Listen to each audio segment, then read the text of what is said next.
Okey bang, ni antara box yang paling best yang pernah saya pakai compare dengan box yang pernah saya ada sebelum ni lah. Sebab apa box ni paling best? Jom saya beritahu dekat abang. Okey bang, first kali box saya ni model Cookies Reflect V50. Dia boleh support barang berat sampai 6.5 kg untuk simpan dalam box ni lah. Okey bang, untuk Cookies Reflect V50 ni dia punya besar 50 liter. Abang boleh tengok lah. Saya letak riding jacket saya. Lepas tu 2 biji helmet. Helmet saya dengan vest saya boleh muat RC Ritz dengan Discovery. Lepas letak baju tu, abang boleh letak emergency tool pun boleh letak ni. Sebenarnya banyak barang lagi lah abang boleh letak dekat box ni. Abang boleh tengok sini. Memang luas kan dia punya size tu. Even dah tutup pun belah tepi-tepi pun boleh letak barang lagi.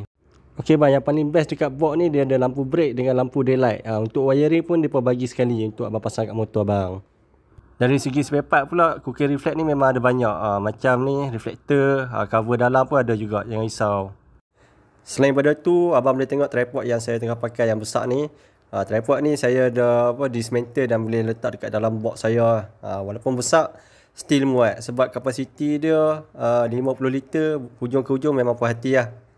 Untuk bahagian kunci pula, Cookies ni dia guna kunci yang agak unik lah, abang boleh tengok kat sini. Depan belakang dia macam tu. Okey, box ni pula dilengkapi dengan butang atas dan bawah untuk buka box dan buka daripada base plate. Okey bang, yang paling best sekali lah ni dekat Shopee dah ada discount voucher sebanyak RM200. Jadi abang boleh beli box ni dekat link yang saya dah letak kat bawah ni. Jadi ni kenapa saya cakap box ni paling best.